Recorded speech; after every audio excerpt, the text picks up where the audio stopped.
Port Talbot, of course, has always been open to outside influences. There are traces of occupation here going back to the Bronze Age, the Iron Age. We know the Romans were here. The main road through the town now, really, I think is still part of the Via Julia Maritima that the Romans had.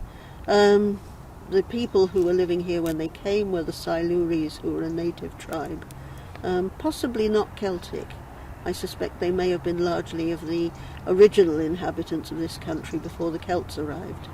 But of course the Celts coming through from about 600 BC onwards, they brought in a lot of new things, among other things their language, of course, because Welsh is a Celtic language. So Silures, Celts, Romans, then of course we have the monks coming over. The Normans, of course, were particularly important.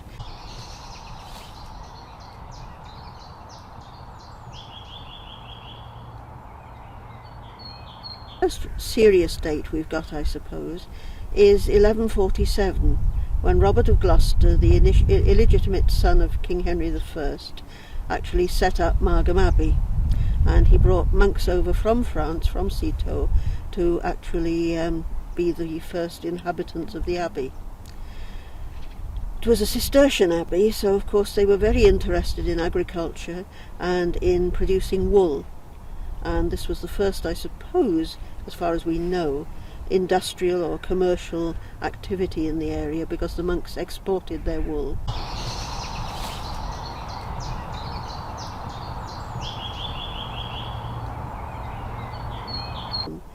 Because of course in 1536 or thereabouts, Henry VIII dissolved the monasteries, and the abbey itself, the lands and the buildings and so on, was sold to the Mansell family, the Rice Mansell. And his family stayed here for quite a long time. So we then had the Mansell Talbots living here.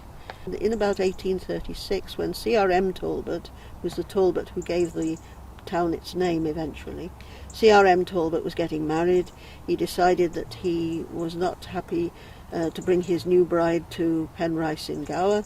He needed somewhere else as well, rather closer to the centre of life, and so he built Margam Castle. The Talbot, C.R.M. Talbot, was here for pretty nearly the whole of the 19th century. He was a very important figure. He was the father of the House of Commons eventually. I think he was an MP there for about 60 years, something like that, a very long time anyway. He was also chairman of the Great Western Railway Company at one point. He did involve himself to a small extent in industry, but not too much.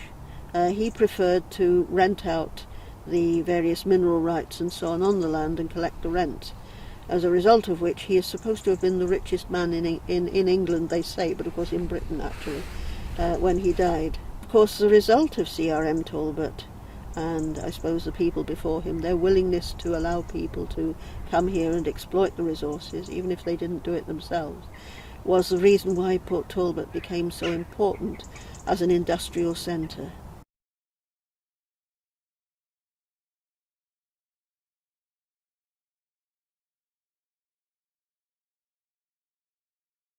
Because it was on the sea, because people travelled, there was always cross-channel sort of traffic and so on going on with Devon and with Cornwall. And the main railway, of course, the Great Western Railway through to Swansea, which opened in 1850, that opened up all sorts of things, both in and out.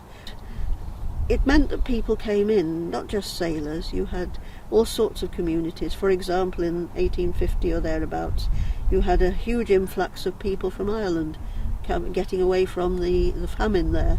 There'd been a harbour in Port Talbot since the Middle Ages. It was known as the Old Bar of Avon. The River Avon used to curve round more at the bottom then, and it came out into the sea, not where it does now, but more or less in Taibach. And so it was not really very adequate. And so eventually they needed to build a new docks. They straightened the river and built the new docks where it is now, behind the station. The docks were vital, of course, 1830. I mean, it's quite proper that this should be called Port Talbot. I don't know how much Talbot really had to do with the docks themselves. He was involved in setting up the original ones. the family again were involved in 1898 when the docks had to be expanded and enlarged because, of course, boats were getting bigger, ships were getting bigger, and drawing more water, so you had to have a deeper harbour. But as I say, the real sort of prize for the area was when they were able to develop the deep water harbour in the steel, related to the steelworks.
It began, I suppose you could say, with Lord Mansell's forge, and that dates from probably about 1717 onwards. Newton and Cartwright came over and started exploring in Taibach and looking for possible sources of coal and iron and so forth. The English Copper Company, they took over from Cartwright and Newton and set up a copper works in Taibach in 1770. Where you get copper to, where you get any of these, you tend to get other industries growing up as well. Chemical works, they want brickworks, for example, because they need bricks for various of the industrial processes, for lining furnaces and so on.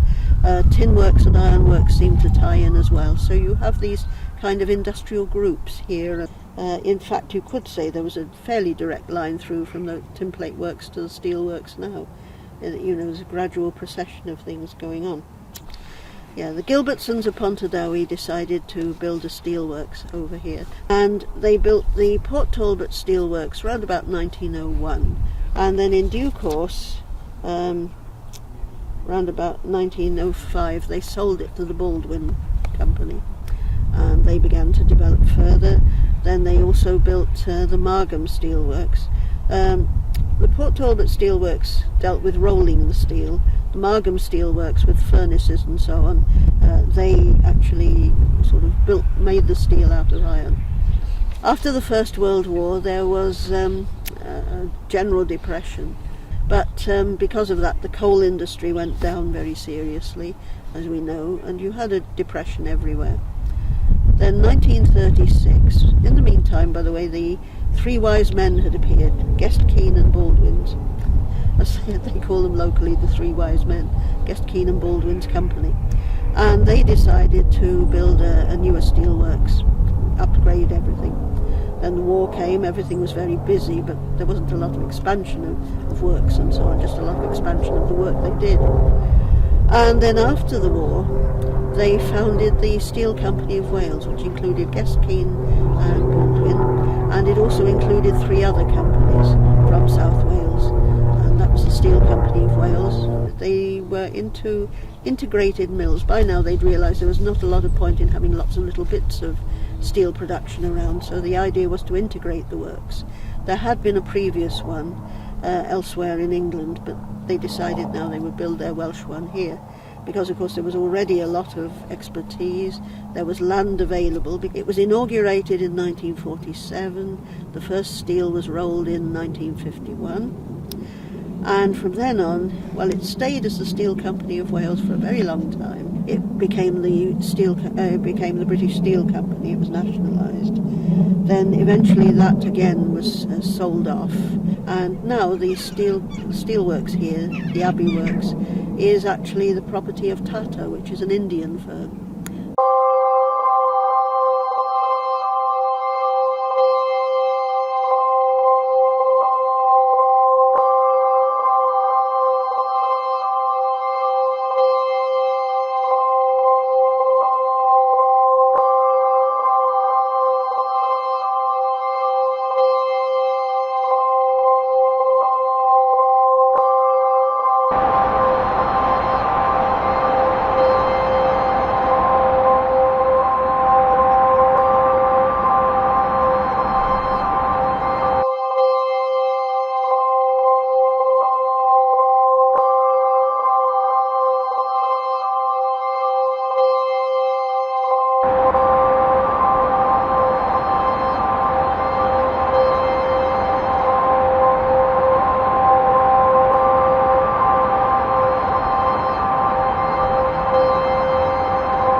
The plant as it operates now produces approximately 15 megawatts of power, which is the equivalent use of about 31,000 houses.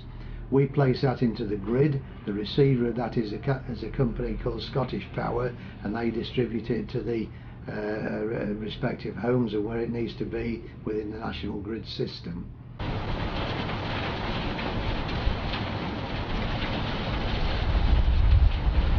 The company is now owned by an energy company called Good Energies. This is actually a financial section company, and that's who I report to, the board of that company.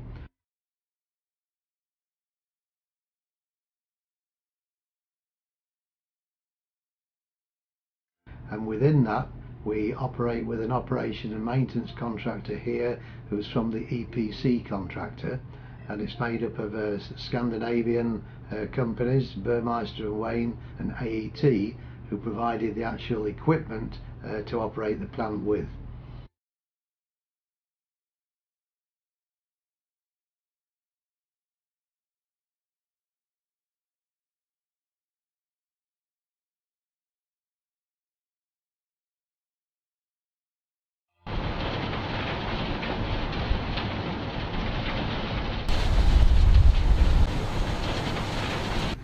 We also have something like 30 different suppliers of wood fuels who bring in the woods into the plant. This consists of an umbrella company, A.W. Jenkinson, and they, within their organisation, have the leads to approximately 25 to 30 smaller suppliers, and they bring the majority of our woods to us.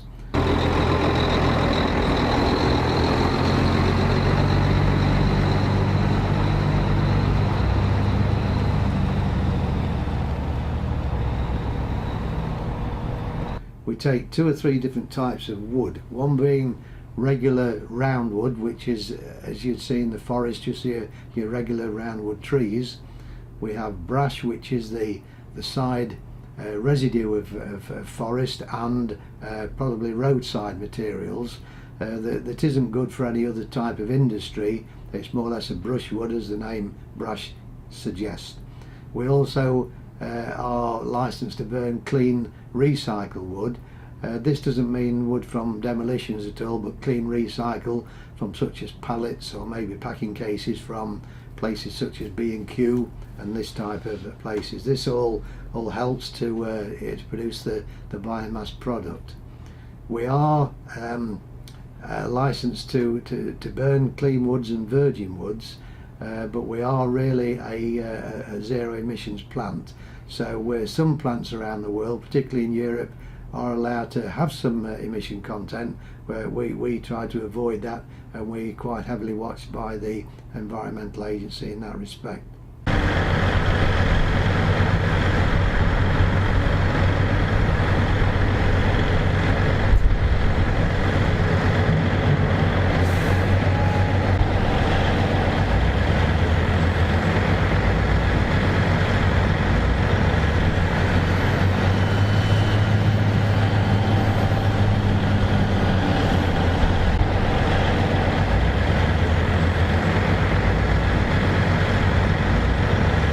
Itself was sponsored by various grants. The Welsh government can give some grants.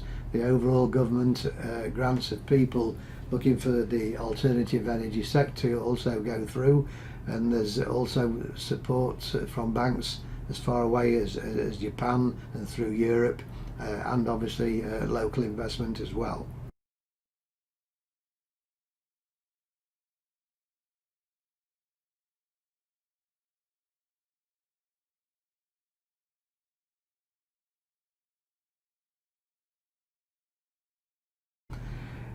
Since starting the plant, obviously prices, as we all know, have gone up on both fuels and on electricity tariffs. But the government's allowance for plants like this does help new companies in the alternative energy sector to at least get going and get on even keel.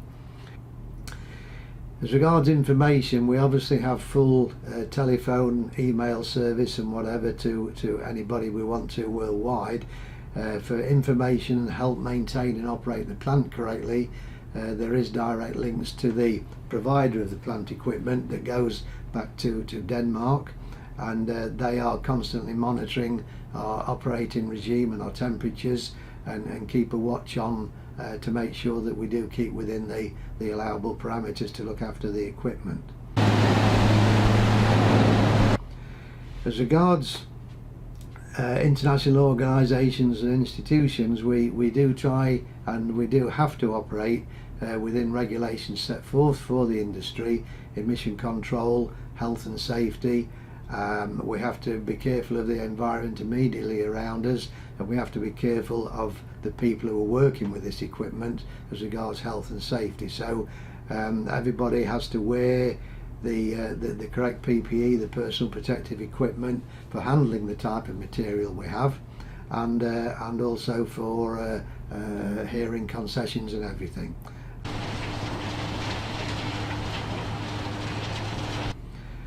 We have a contracting company on site for the operation and maintenance who have about 18 people, all local Welsh area people, and we have about 6 of them on site at any one time. They look after the general everyday use of the plant, operations and maintenance wise.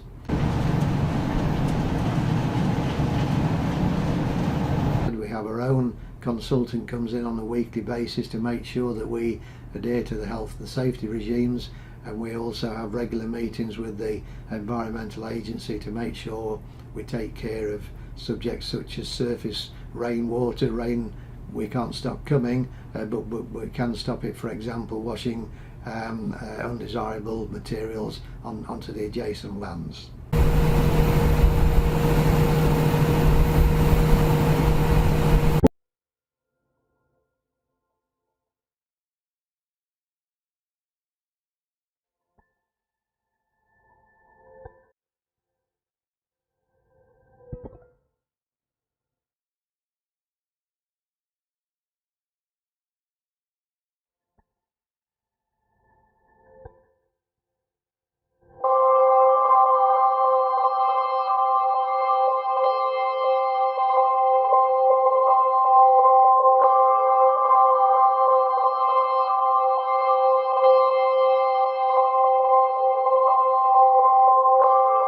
My name is Manbir Singh. I am 38-year-old.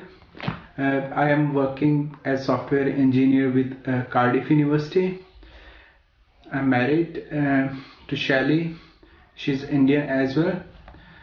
And I was born in Ambala in Haryana state in northern India. Halia. नहीं चली गई यहाँ से तो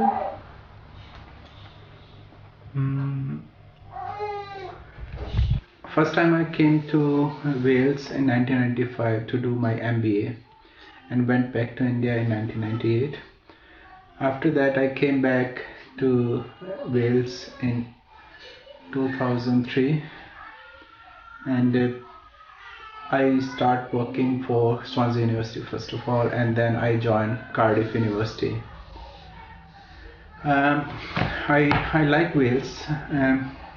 I call myself basically Indian as well as Welsh.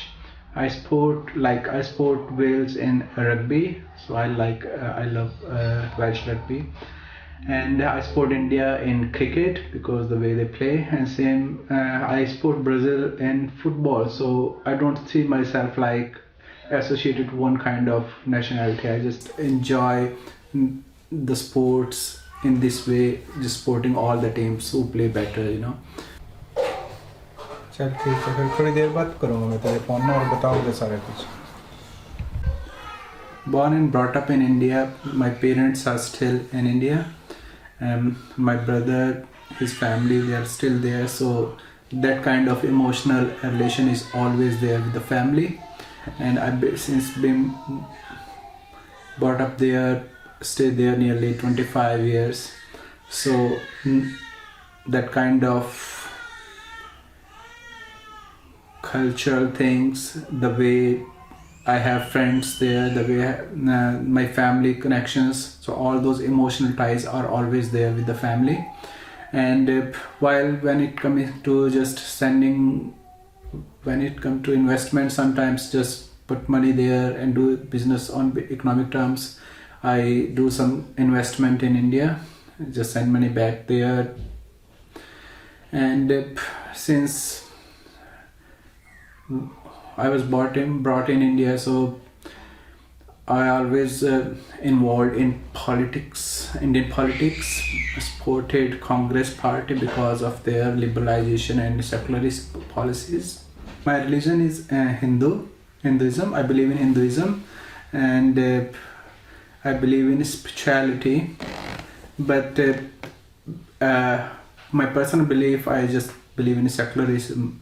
I respect all the religions in the world and admire and like to know about them. So I have basically connection with all the religions. My friend circles, they belongs to different religious people. So that's what I enjoy, religious part of my life. When it comes to the connection back to India, I watch Indian movies, Bollywood movies, which is, I think most of our families spend most of time watching Star TVs for entertainment. When it comes to the news, we goes to Star News or NDTV News.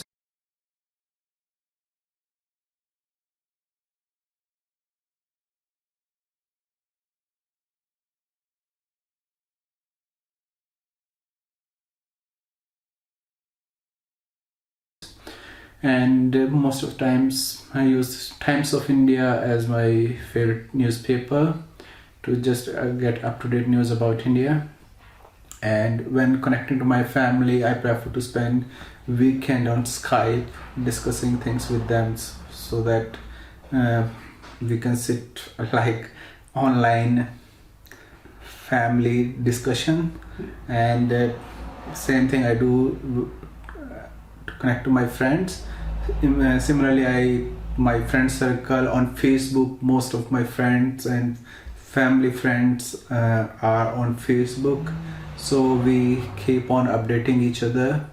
And so even staying away from all of them, but I don't really feel that I'm away from them. I'm most of the times I am in contact with them.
Um, Oxfam is a global organisation that has been working since 1942. Our overall mission is to overcome poverty and suffering, working with others anywhere we find it. In reality, that means we try to ensure that people have basic rights to security, basic rights to essential social services, basic rights to make a livelihood for themselves, basic right to be heard, and a right for equity.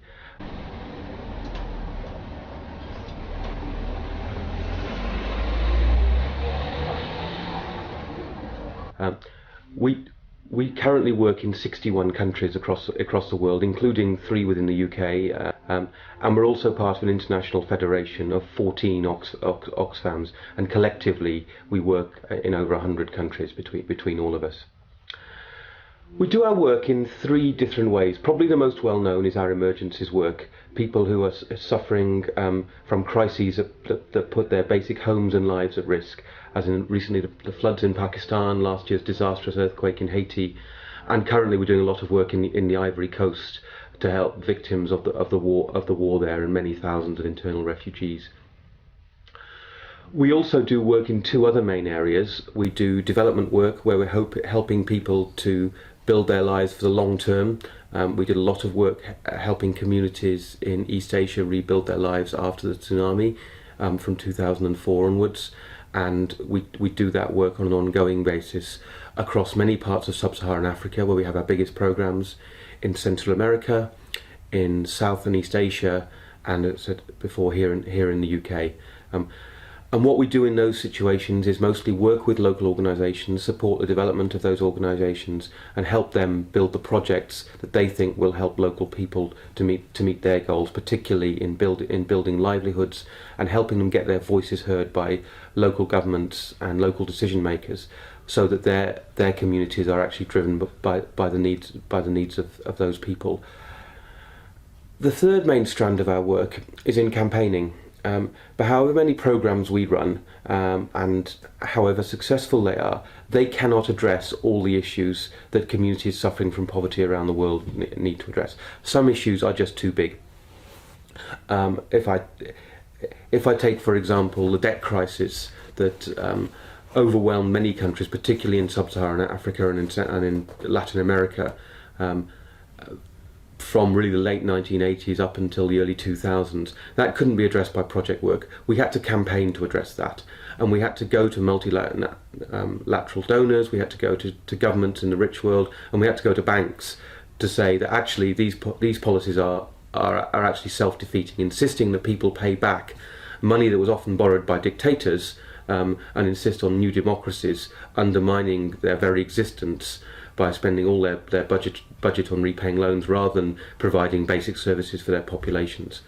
And to get that debt either reduced or cancelled was a long-term effort, but it was achieved by campaigning, by working with those organisations holding the debt and persuading them that actually going in the way they were wasn't sustainable. And it coming to a peak with the Make Poverty History campaign in 2005, we secured massive debt reductions working alongside a range of other NGOs and other organisations committed to addressing world poverty. And that's probably the single biggest campaigning success we've had.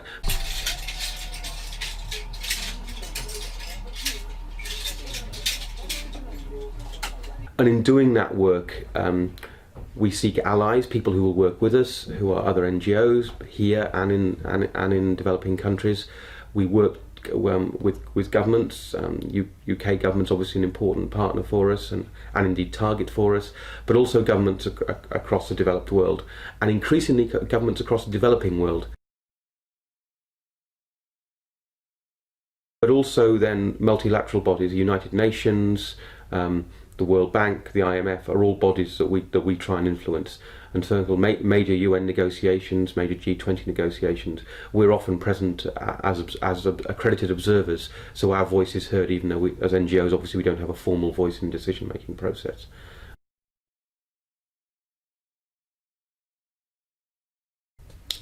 In terms of how big we are as an organisation, well, I said before, we work in 61 countries. In doing that, we employ around 3,000 staff, the vast majority of whom are native to the country in which they work in. Our UK staff come from the UK, whereas, for example, our South African staff will mostly come from South Africa, our Brazilian staff mostly from Brazil, and so on. We raise an awful lot of money to pay for that programme. Our budget last year was in the region of £320 million. That comes from a variety of sources. Around a third of that, around £100 million, come from donations. The vast majority of that quite small donations, people giving £2 or £5 or £10 a month in regular direct debits. We received a similar amount from fundraising efforts, where we went to charitable trusts, we went to governments with particular project plans and they funded them. And we raised about £70 million through our network of shops. We've got about 700 shops across the UK. Doing a range of clothing, of books, specialist boutique shops like the one downstairs here in Cardiff. And they are a major part of our fundraising, and they also sell a range of things like fair trade goods and toys as well. And the vast majority of that money gets then spent on that programme work I discussed. About 40% of the programme work goes on emergencies work, and the rest goes on longer term development work. And then like most charities, we have to spend around 9 or 10% actually running the charity effectively, employing staff, making sure we comply with charitable and other government regulations and so on. The use of different forms of information technology has obviously grown massively over the last decade, and we as an organisation and the people we work with are no exceptions to that. What it means for us as an organisation is massive and overwhelmingly beneficial. Not only does it mean internally we can communicate across the globe very easily with all the different bits of our programme, but even more excitingly is what it means for the people we work with, people who before didn't have any access to media, any access to telling their own stories. It now means with simple emails, use of Twitter, and even more things like small-scale handheld phone cameras and so on. People can get their stories and their messages across. It makes the media a far more democratic medium than it was a decade ago.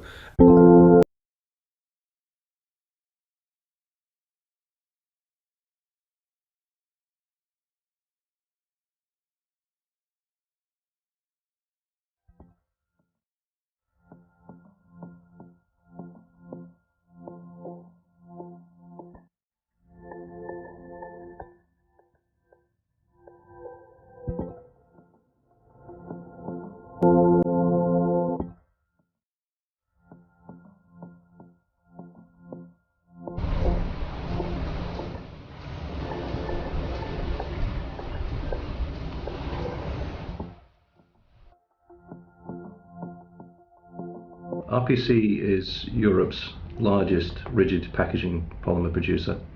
It is positioned across mainland Europe and into the UK with a presence in North America also.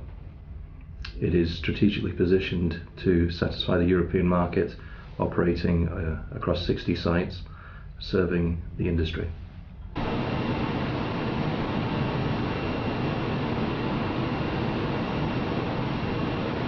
The business produces plastic packaging using all three conversion processes, that is injection moulding, blow moulding and thermoforming.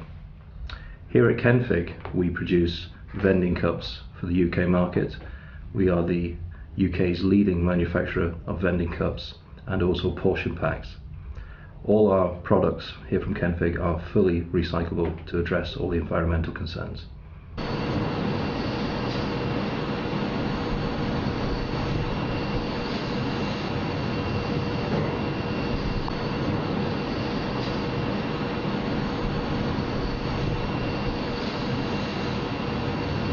One of the particular strengths of the operation here at Kenfig is it serves the independent marketplace and small vending operators, but also those vending operators that form into larger purchasing groups, and this site supplies all the major purchasing groups within the vending industry. In addition to that, it also serves blue chip companies, Mars and Nestle and other such businesses within the UK and into the European mainland.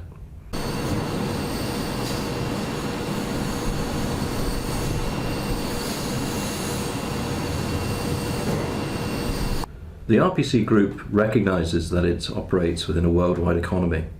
Its positioning within North America through into mainland Europe and here into the UK gives us the benefit of being able to understand the influences across the worldwide economy as well as the European environment.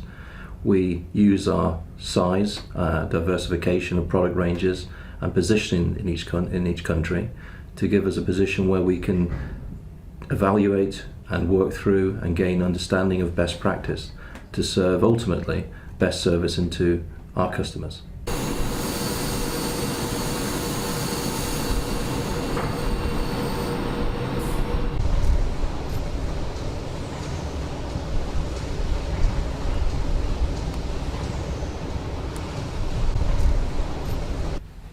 Information technology is vital in running any business today.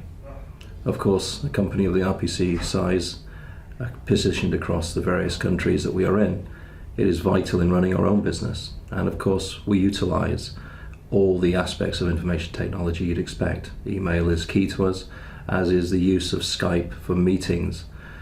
Quite often, we have regular reviews, we have weekly and sometimes daily discussions using Skype, both the head office in the UK and also our European sites. And of course, this gives us the benefit of understanding immediately the concerns and questions and best practice and initiatives that we can drive across the business. It gives us the ability to talk to people either on phone or face to face via the Skype. And as an environmental position, of course, it reduces the need for people to take car trips or train journeys or get a plane to fly across to Europe.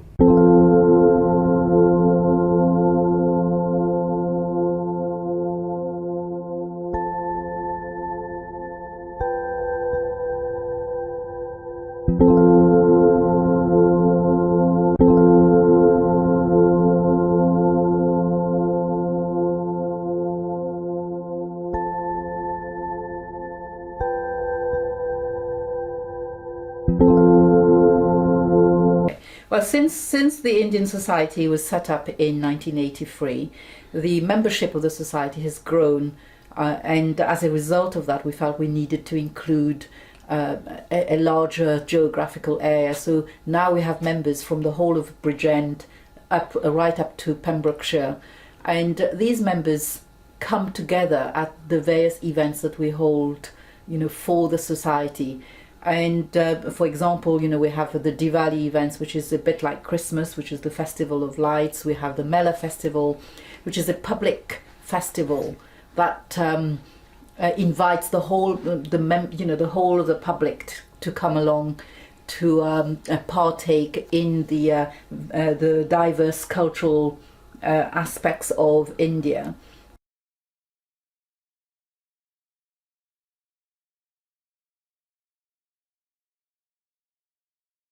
In addition, the Indian Society, since it's a setup, not only does it do charity events, for other groups, such as, as we've already said earlier on, with regards to raising money for various groups like Alzheimer's, like the cancer groups, but we also collaborate with other community groups to demonstrate some of the skills that we have. For example, we've recently did a cookery demonstration for Communities First, the family place group, where we use fresh produce to show them how to cook an Indian meal.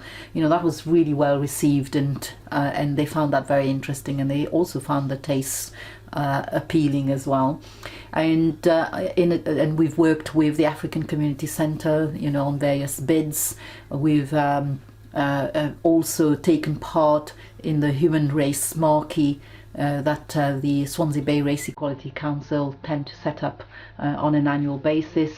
And we've done Indian dancing demonstrations in schools, or for example at the World Day. So it's this collaborative approach that allows us to be able to live together harmoniously and also share the different cultures.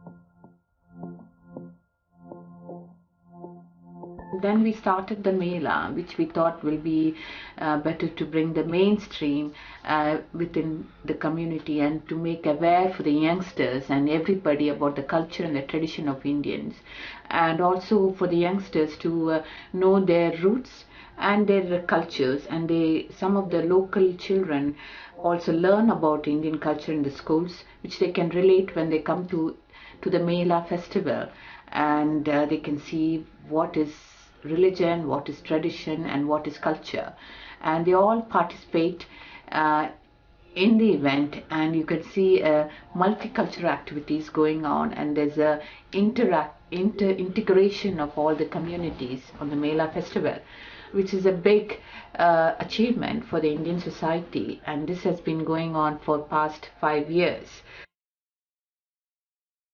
I must say that we Indian society has grown from strength to strength, and we have come so far, and I think all the Indians in Swansea and from Southwest are very proud to be a part in the Indian society.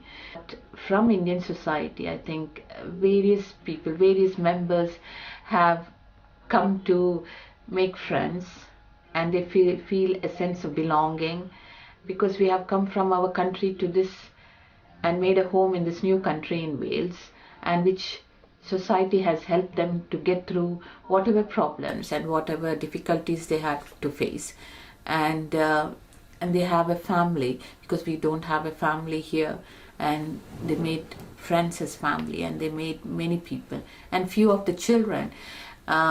Indian society has been a platform for them to overcome their shyness, to whatever their talents they could exhibit and portray it, and also for the talented artists whom we have.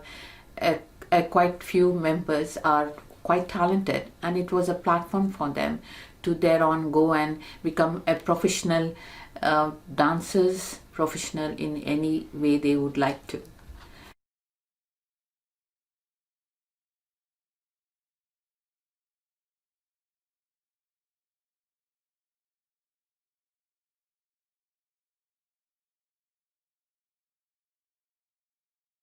English helps us because I think for 200 years British ruled our country, and it has become our first language in our country as well, and everybody speaks English in India, and once that is, in a way, it's easier for us when we came to Swansea, to England, and we are able to converse with everybody.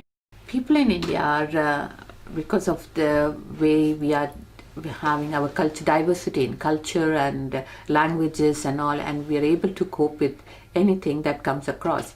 Even when we go abroad, when we leave our own mother country and come to England or to States, as a matter, we feel that we are able to cope with it, and we speak different languages. We know that we speak different languages coming from the country, and we know that if we meet another Indian, he won't know our language, so we tend to accept that, and we speak whichever is common to both of us, and we tend to communicate, and we have a sort of a bond. And we Indians are very warm, loving people. We try to embrace other culture and other society when we go abroad, and we are able to live in the environment and adapt ourselves in I think sooner than other nationality, I must say.